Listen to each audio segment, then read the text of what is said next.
What's going on, fellow farmers? Welcome back to another episode of FS19 with your boy CJ Farms. Guys and girls, today picking up from where we left off, guys. Now that we got the animals here, our chickens, our cattle, we've got them, kind of fed, enough food to last them until we make silage, which is what we'll be doing today. With that being said, guys, subscribe to the channel here if you haven't already and smash that like button for me, as I would greatly appreciate it. Let's get on with this, ladies and gentlemen. We're going to be making some silage today, and I'm going to go ahead and open up all these garage doors. I know you guys are anxious to see it. Let's go ahead and get these doors open. I've got a bunch of equipment, guys, specifically for grass cutting, harvest hauling, all that good stuff, hauling your harvest. Let's get that one open. Let's get this one open, get that one. I've got these doors packed down pretty good, guys. Open them up. Okay, so over here, guys, this is going to be all of our grass cutting equipment that we have currently. Right here, guys, we have the John Deere. This is the 8RX series, and these are the John Deere mowers for it. This is our baler right here, our balers, our wrapper, our tedder, and our windrower. We will be using those to make our silage today. We'll be using the mower, we'll be using the tedder, as well as the windrower and the loading wagon, which is over there. Now over here, guys, we have two of the Challengers, which are two of my favorite tractors in the game. These are the Special Series Challengers, and they are pretty amazing. When you get in, you can see the steering wheel tilt towards you when you turn it on. Listen. Welcome to your Challenger. So we'll be using these guys mostly. I love the LEDs on these things, guys. I love it. I love the lights. The lights are amazing. We'll be using these guys mostly to pull them auger wagons right there for our harvest. And speaking of that, we have our fertilizer stick got done, so we can move our fertilizers back to the barn. And our corn and wheat is slowly but surely growing, but it's going to be beautiful and golden when it is done. Now, today we're going to be grabbing this loading wagon, guys. We're going to be grabbing this loading wagon, and we're going to be pulling it with this John Deere 7310 right in here.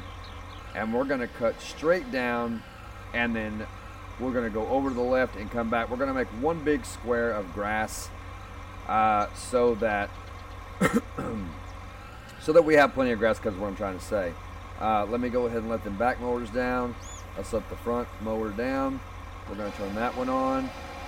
We're going to turn the back one on, and let's get to cutting this grass, guys. Here we go.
Alright, guys, I am not going to lie. That was a lot of grass to cut. As you guys can see, there is a lot of grass cut out there. Now, with that being said, I want to pop up here real quick and let you guys see how much grass we cut. It is a lot of grass, guys.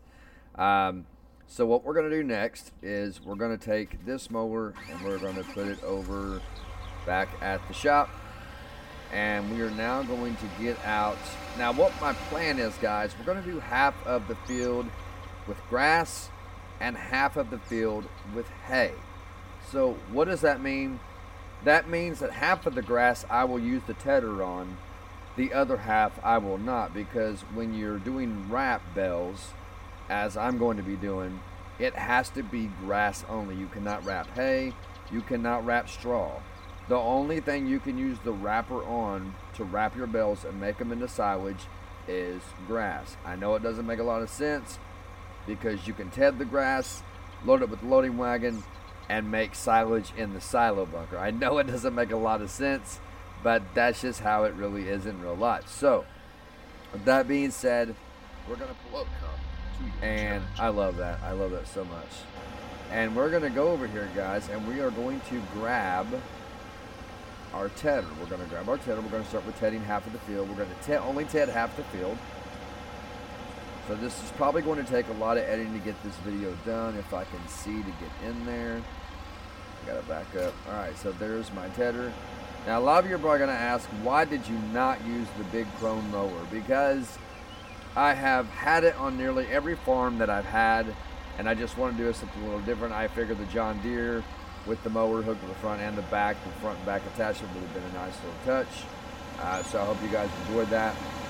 We are going to go ahead and open this tedder up, and this Challenger is going to pull this with no problem. So we're going to ted half the field, the other half we will not ted, but all of it has to be windrowed regardless, because it has to be put in a beautiful row. So let's go ahead and drop that down. Let's turn it on and let's get to tedding this grass, guys.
Alright, guys and girls, so we got the tedding part done. We did do, like I said, we did half the field with hay.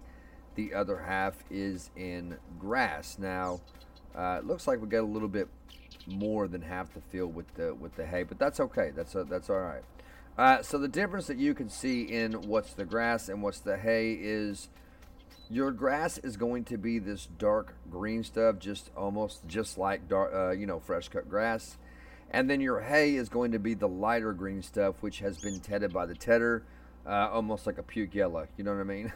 That's a bad way to put it, but that's the difference between your hay, which is over here, and then your grass, which is over here. Now, regardless of the tedding process and all that, all this has to be windrowed, but we're going to have to be very careful as we do it, because we don't want to mix the hay with the grass, because if we do, it will mess up our wrapping process with our bales. So with that being said, let's go back over here, let's jump in our Challenger, and we're going to take this tractor and this tool back over to the shop, and we are now going to grab the windrower, and we're going to start windrowing this up. Now, for those of you that don't know what a windrower does, its job, it just simply puts everything in a perfect and beautiful row and makes it a lot easier to pick up with a loading trailer or bale it up in your balers. So our windrower is right there. Let's go ahead. There's no sense in getting another tractor out. Let's just go ahead and use this one.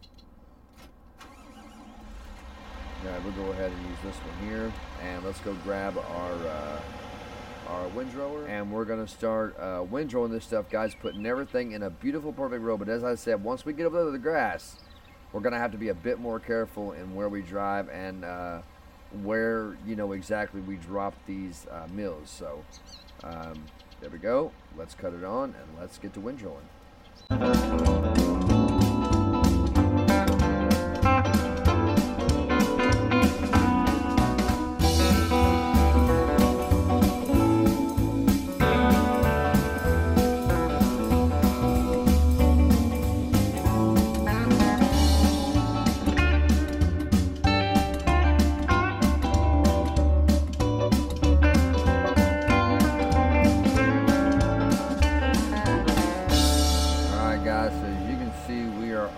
Finished up with our windrowing on the hay side of the field here.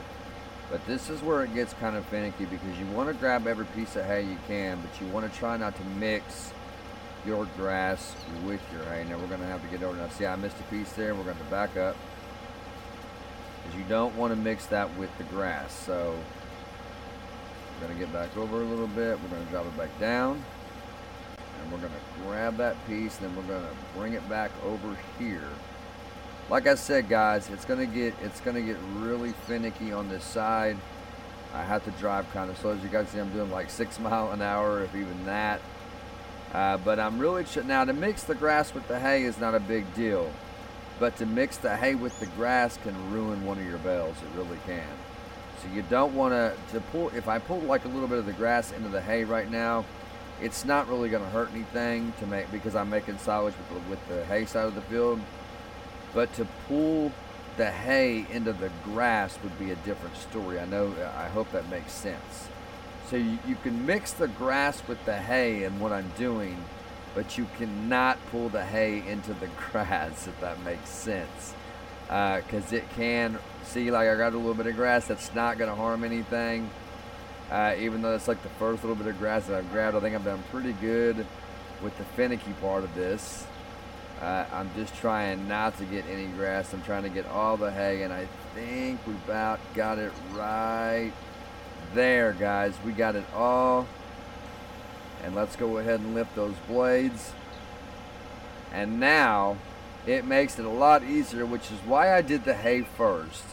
That way I have a clearance of just getting on my grass, so I don't have to worry about grabbing any hay now. I can just grab my grass and I can go with it. So that's going to be pretty much it. So that's why I did the hay first. But not going to lie, guys, it took me a while to do that hay, only because once I got halfway across the field, I had to take my time. And going down the middle here, as you guys can see, I had to go very slow so I wasn't mixing anything and pulling from this side. Now, like I said, pulling from this side and bringing it over here is not going to hurt. But when I start windrowing this, if I started to pull this into here, and being I want to make grass, silage bales here, then that would completely affect my bales. So let's jump back into the Challenger. Let's go ahead and start it up and drop our windrower blades down. And we're going to pull up, and we're going to try to get as much of this as possible at one time so it doesn't take so long. So let me back up and get it straightened out here just a tad bit. Shouldn't take too much. That should just about do it right there. Let's turn it on and let's go, man. All right, ladies and gentlemen, as you can see, the windrowing is done on the hay side of the field and the grass side. So all we got left to do is get out the loading wagon and get out the bale wrapper. We're gonna make silage for the cows through the silo bunker, and we're gonna make silage bales as well. But that's going to be for the next episode, guys. Thank you so much for tuning in. I appreciate the love and support, guys. Subscribe to the channel here if you haven't already, and smash that like button for me, as I would greatly appreciate it, guys and girls. Check out my description. Come give me a follow on Twitch, guys, as I go exclusive over there on Sunday nights on SLRP. And that's pretty much it, ladies and gentlemen. Thank you again for tuning in. And until next time, guys and girls, this is CJ Farms, and one crop at a time, we are helping America grow. I love y'all so much, and I will see you all in the next video.